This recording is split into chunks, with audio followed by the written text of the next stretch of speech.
I know it's been about 5 months since I posted anything. The last time you saw me, I was quite distraught. I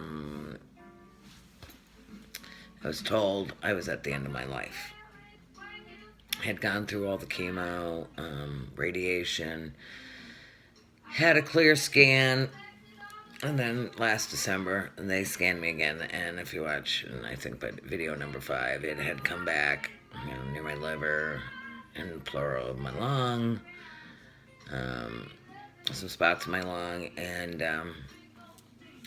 some in my cecum. So, well, I cried and I made my videos, unbelievably, and I let it go. I gave it up to God, and laid in bed for December, January, February, and they kept calling me to go back for a PET scan, and I said, you know what, you just want to know what's going on with this. It's not about me, it's about you want to learn about this cancer. So finally in March, I said, okay, I'll come back for a scan if it'll make you happy. Plus, I had to have my Mediport flushed, I didn't want to lose that just in case something else did come up. And so we did the PET scan.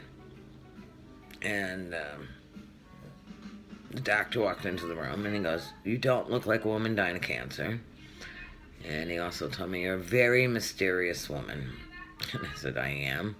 He goes, yeah, you've been through chemo, radiation, you've done all this stuff. You never lost your hair.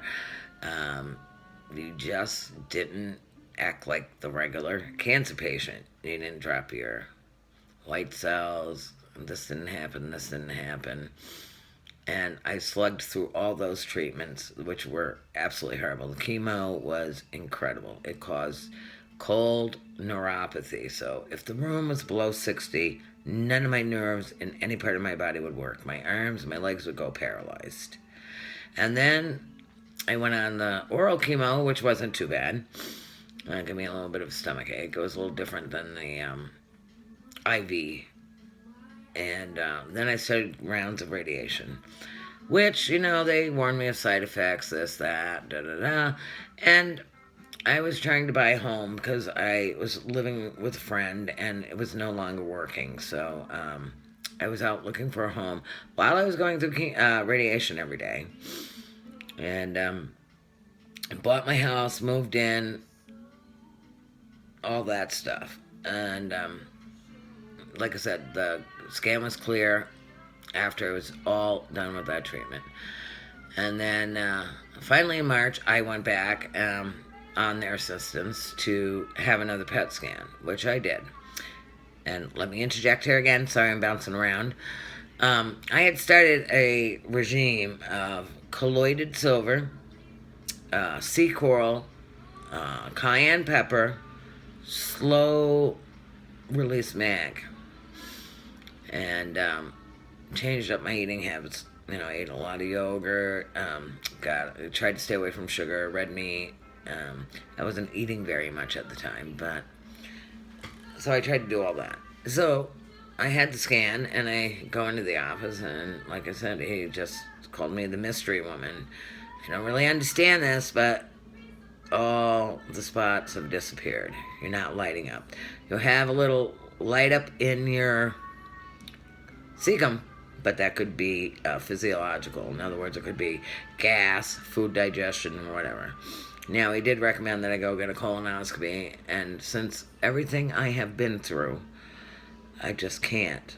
I have become a major wuss. I don't want to go get a colonoscopy. I don't want to go through it. And they called the other day and said, you need to get an endoscopy.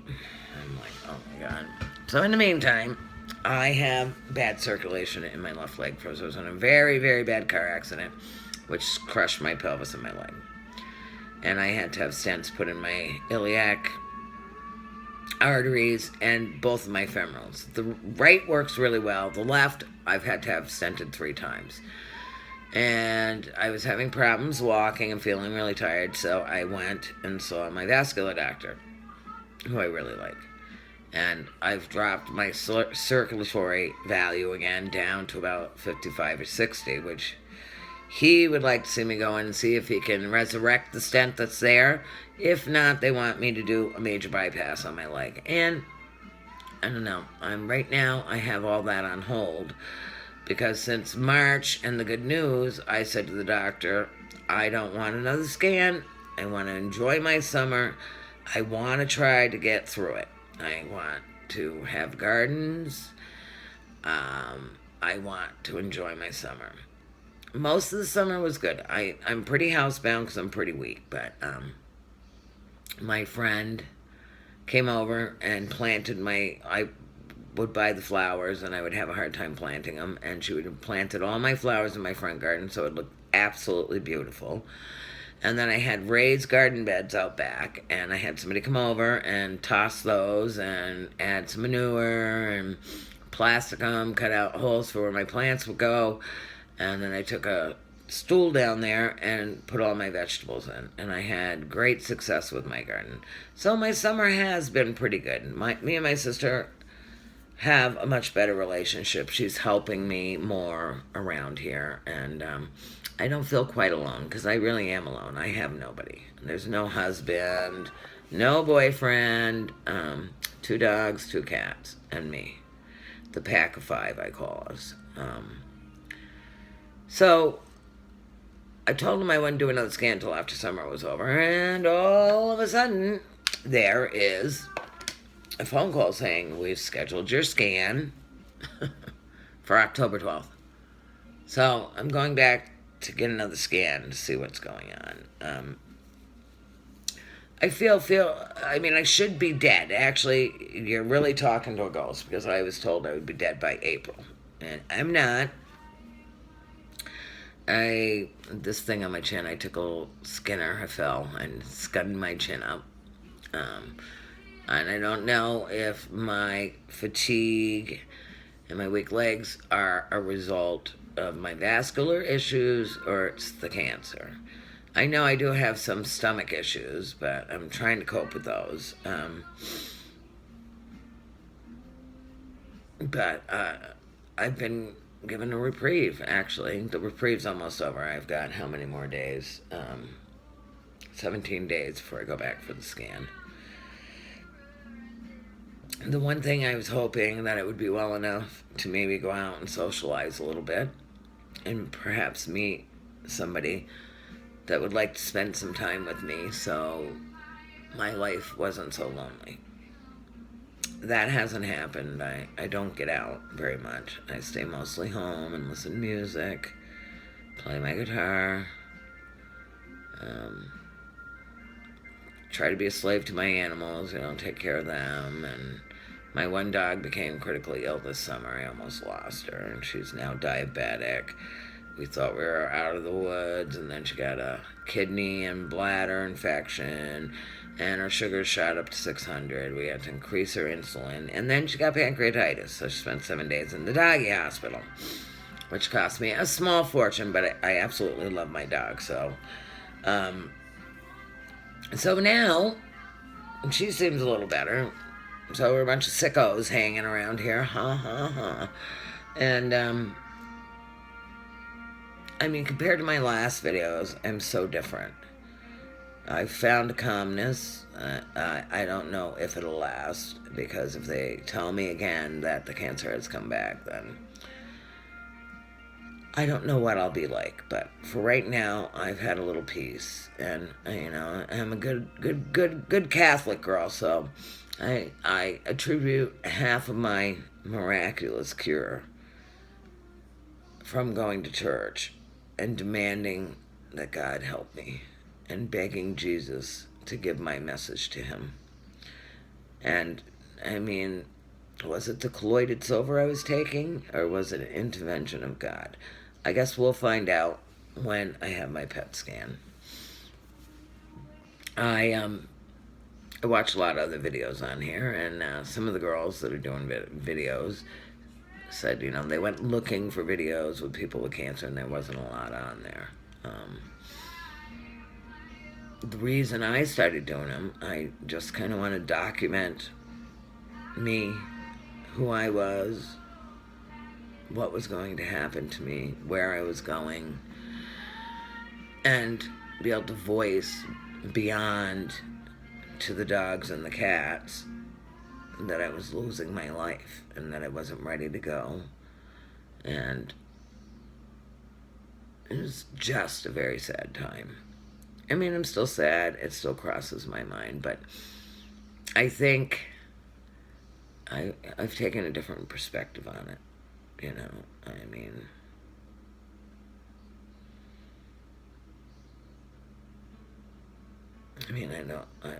I don't know, but all I know is there are many, many people out there suffering as much, or if not worse than me. And I just hope that by me making these silly little videos, that maybe somebody else will kind of grab hold of it and say, wow, that's what I'm going through. I'm glad to hear that I'm not alone in this battle. And then it's been one of the biggest things with me because I'm unmarried, I'm divorced, I have no children. I am truly alone. I have a sister, she comes over and helps me a little bit now. But I'm really alone in this plight. I've stopped socializing, so a lot of my friends who were social friends have kind of fell by the wayside. So, I mean, I've just concentrated on me, my animals, trying to look inside me and see and find the person that I know is in there. Sometimes it's really hard to bring out. I've let a lot of things go in my life. I'm not angry anymore. I really let a lot of things just go because it's just not worth being upset over things that you have no control over.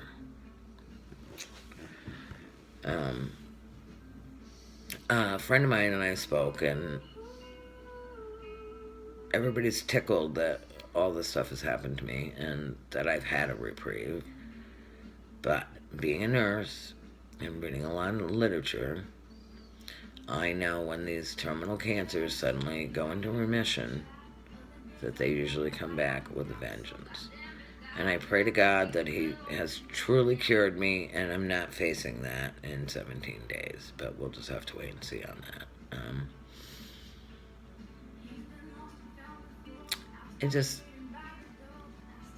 My friend, so we were talking, and it was like, well, how come your leg's messed up? And I said, well, it was a really bad accident, blah, blah, blah. And we got talking about that, and then I was telling him what a struggle I had to get this diagnosis of cancer as I got sick. I got sicker and sicker and sicker, and I don't know if it's because I worked at the hospital or what, or maybe it's my personality, but, I started throwing blood clots, and really strange things were happening to me, and I kept saying, I know I have cancer. I know, no, and it was a battle, and finally, 2 years, not this past December, December before, was it December before? The December before that, oh my goodness, they did a PET scan, and they found these nodules growing around my aorta, like the nodes off the blood vessels of my aorta. And they were very small, and the hospital I was with, because they were in a very difficult place, they did not have a thoracic surgeon.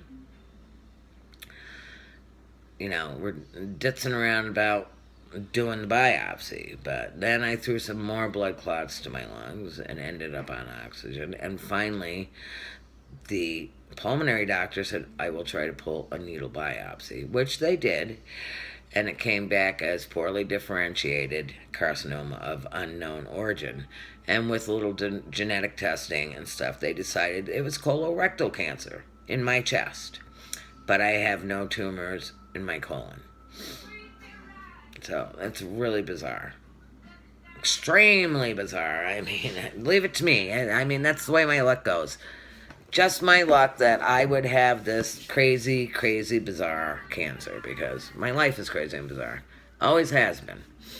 So, back to my friend that I went to lunch with. he said, Tracy, you really should do a vlog, right?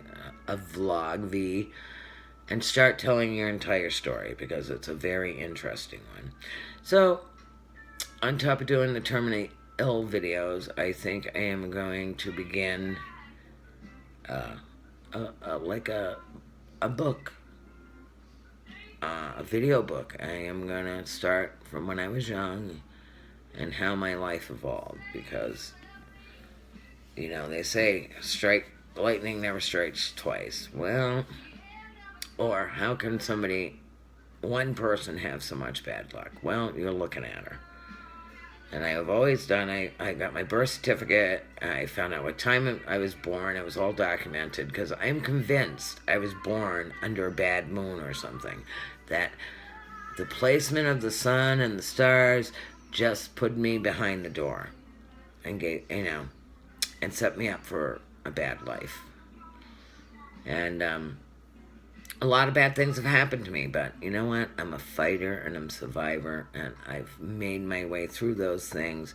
I rose above a lot of things that people said, you can never do it. I got my education, became a nurse, was very devoted.